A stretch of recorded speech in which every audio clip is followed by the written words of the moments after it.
शिक्षकों की विशेष स्थानांतरण के लिए अभ्यावेदन प्रक्रिया शुरू। ठंड व गर्मी की छुट्टी और अवकाश तालिका पर अपडेट। राज्यकर्मी का दर्जा देने के आदेश की मांग। शिक्षा विभाग पर बढ़ा दबाव। शिक्षकों की बैठक में सक्षमता परीक्षा के बहिष्कार का निर्णय। सक्षमता पूर्ण परीक्षा 9वीं से 12वीं के 7 विषयों का परिणाम हुआ जारी। बिहार में शिक्षकों की नवंबर वेतन भुगतान की प्रक्रिया शुरू। मातृत्व अवकाश के लिए 2 बच्चों तक मिलेगा अवकाश। आज से सभी सरकारी स्कूलों का नया टाइम टेबल लागू। अब शिक्षकों को पदस्थापन वाले जिले में ही मिलेगा प्रशिक्षण। वेल दोस्तों, स्वागत है आप सभी का बिहार विशिष्ट शिक्षक के करमोल पेशकश शिक्षा संवाद के एक और फ्रेश एपिसोड में, जहां हम बातें करेंगे दिन भर की तमाम बड़ी खबरों के बारे में। सबसे पहले टीचर ऑफ द डे बनने के लिए Kumar Dheeraj from Bhagalpur and Baby Kumari from Nalanda ji को मेनी कांग्रेचुलेशंस। अगर आप भी बनना चाहते हैं टीचर ऑफ द डे तो इस वीडियो को शेयर करके अपने नाम और पता के साथ एक प्यारा सा कमेंट जरूर करिएगा। साथ ही साथ वीडियो को लाइक करके चैनल को सब्सक्राइब कर दीजिए। चलिए स्टार्ट करते हैं खबरों की सिलसिला को।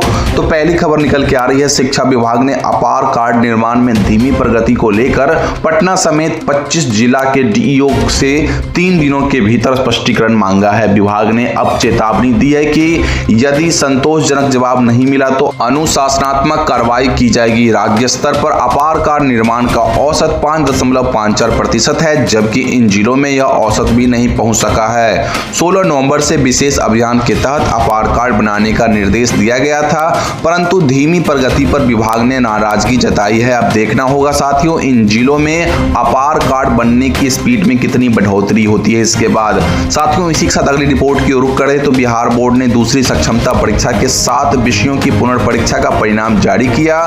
9वीं से 10वीं के 5 विषयों में 429 अभ्यर्थियों में से 299 सफल हुए, जिससे उत्तीर्णता प्रतिशत 69.70% रहा। वहीं 11वीं 12वीं के 2 विषयों में 206 अभ्यर्थियों में से 128 सफल हुए और उत्तीर्णता प्रतिशत 62.14% रहा।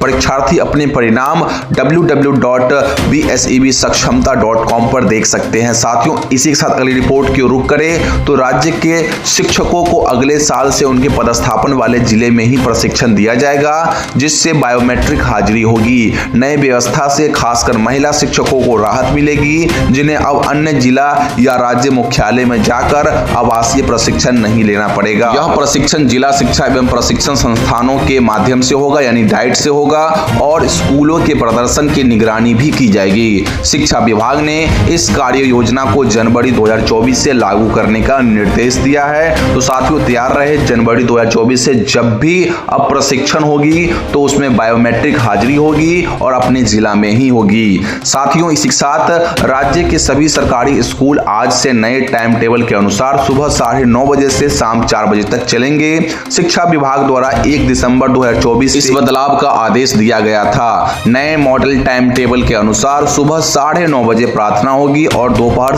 12 बजे मिड डे मील का समय निर्धारित किया गया है। प्रार्थना लाउड स्पीकर के माध्यम से होगी और शिक्षकों की अन्य गतिविधियां पर रोक लगाई गई है। जी हाँ शिक्षक साथियों, खास के जो शिक्षक रील्स बनाते थे उन पर तो पाबंदी लगा दी गई है। साथियों अगली खबर की ओर रुख करते हैं तो शिक्षा विभाग बिहार ने 1 दिसंबर 2024 से 15 दिसंबर 2024 तक विशेष आधार पर स्थानांतरण के लिए अभ्यावेदन की अनुमति दी है। ई शिक्षा कोष पर लिंक सक्रिय हो चुका है और सभी शिक्षक अब अपना अभ्यावेदन पत्र जिला शिक्षा पदाधिकारी को लिखकर अपलोड कर सकते हैं। अभ्यावेदन की समय सीमा के भीतर ही इसे सबमिट करना होगा। यह ध्यान रखें कि यह अभ्यावेदन है, आवेदन नहीं, और विभाग केवल उन्हीं शिक्षकों का स्थानांतरण करेगा जिन्हें यह आवश्यक लगेगा। जी हाँ शिक्षक साथियों, ये आवेदन नहीं बल्कि अभ्यावेदन है, तो विभाग जिसे चाहेगी उसे ही ट्रांसफर देगी, अन्यथा बाकी को अपने मूल विद्यालय में बने रहे होंगे।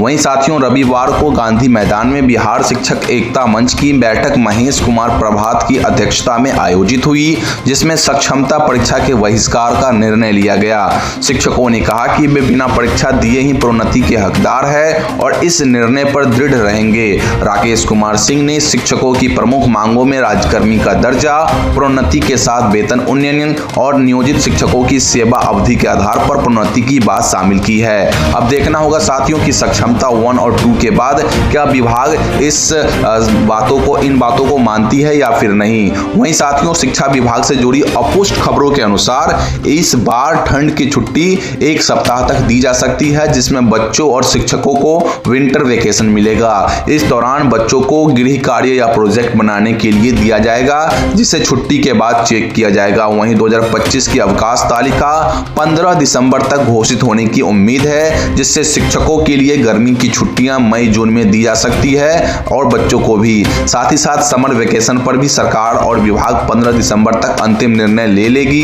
तो देखना होगा साथियों इन खबरों पर क्या सत्यता साबित होती भी है या फिर यूं ही फर्जी खबर निकलती है। साथियों, पटना के जिला शिक्षा अपीलीय प्राधिकार ने मातृत्व अवकाश से संबंधित महत्वपूर्ण निर्णय दिए हैं। इसके अनुसार मातृत्व अवकाश को सेवा से पूर्व बच्चों की संख्या से जोड़ा नहीं जा सकता। सेवा काल में अधिकतम 2 संतानों तक मातृत्व अवकाश देय होगा। इसके अलावा मासिक धर्म चक्र के लिए विशेष अवकाश यानी एसएल गर्भवती होने के बाद भी मान्य होगा। बहुत सारे जगहों पर यह कंफ्यूजन बना हुआ था, क्या गर्भवती के दौरान महिला शिक्षकों को एसएल का प्रावधान है या फिर नहीं। तो यहाँ पे अपीलीय प्राधिकार ने यह कंफर्म कर दिया कि उन शिक्षिका को ये लाभ मिलेगा।